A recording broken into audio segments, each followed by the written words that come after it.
अस्सलाम वालेकुम रहमतुल्लाहि व बरकातुहू।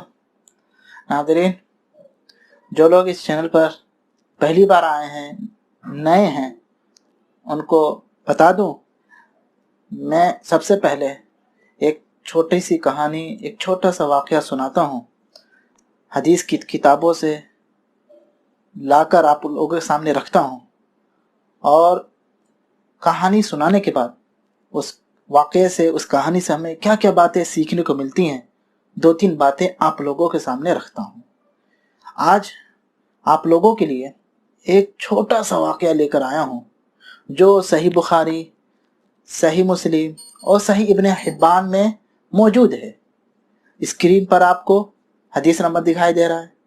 इसी तरह इसकी मज़ीद तफसीर डिस्क्रिप्शन के नीचे मिल जाएगी। चलें इस कहानी को शुरू करते हैं।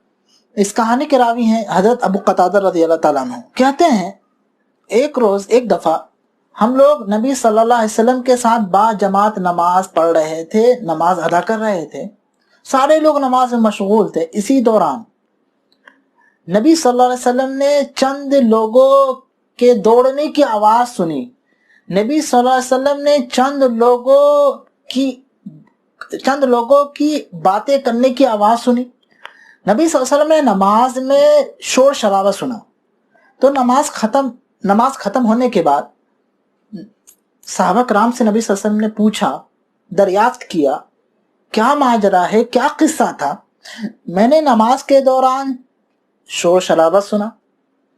तो उन लोगों ने कहा, या रसूलल्लाह सल्लल्लाहु अलैहि वसल्लम, हम लोग नमाज पाने के चक्कर में जमात छूट ना जाए, इस चक्कर में हम लोग नमाज की तरफ दौड़ कर आ रहे थे, नमाज की तरफ जल्दी से आ रहे थे। तो नबी सल्लल्लाहु अलैहि वसल्लम ने फरमाया, ऐसा ना करो। जब भी तुम मस्जिद आओ, नमाज की तरफ आओ, तो सुकून और वक़ार को मलहूज रखो। आराम से नमाज की तरफ बढ़ो, नमाज की तरफ आओ। फिर इमाम के साथ जो तुम्हें जमात मिल जाए उसको पढ़ो और इमाम के सलाम फेरने के बाद तुम अपनी नमाज पूरी कर लो। ये चंद बातें नबी सल्लल्लाहु अलैहि वसल्लम ने सहाबा कराम को बताई। ये कहानी यहीं खत्म हुई। इस कहानी से हमें 2-3 बातें सीखने को मिली।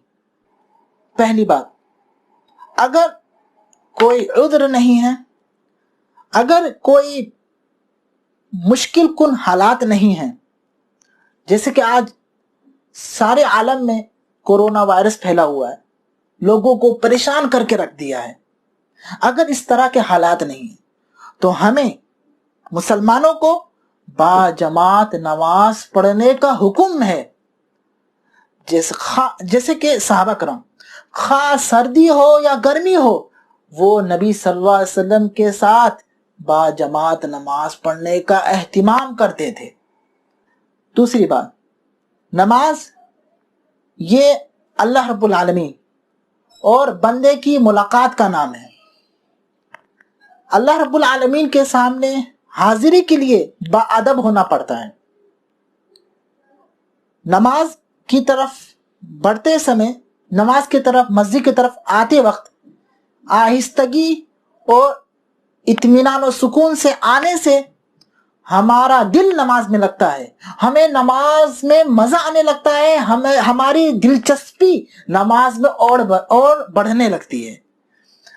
तीसरी बात, मस्जिद में दौड़ते हुए आने से सिर्फ हमारी नमाज में ही नहीं फर्क पड़ता है, हमारी नमाज के सवाब व अजर में ही नहीं फर्क पड़ता है, बल्कि जो लोग हमारे आसपास नमाजी नमाज पढ़ते हैं उनको भी डिस्टर्ब होता है, उनको भी दिक्कत और परेशानी होती है। ये कहानी आपको कैसी लगी? इस कहानी से हमें और क्या क्या बातें सीखने को मिली, आप कमेंट में लिख सकते हैं। बस इतना ही कहना था। अस्सलामु अलैकुम व रहमतुल्लाहि व बरकातुहू।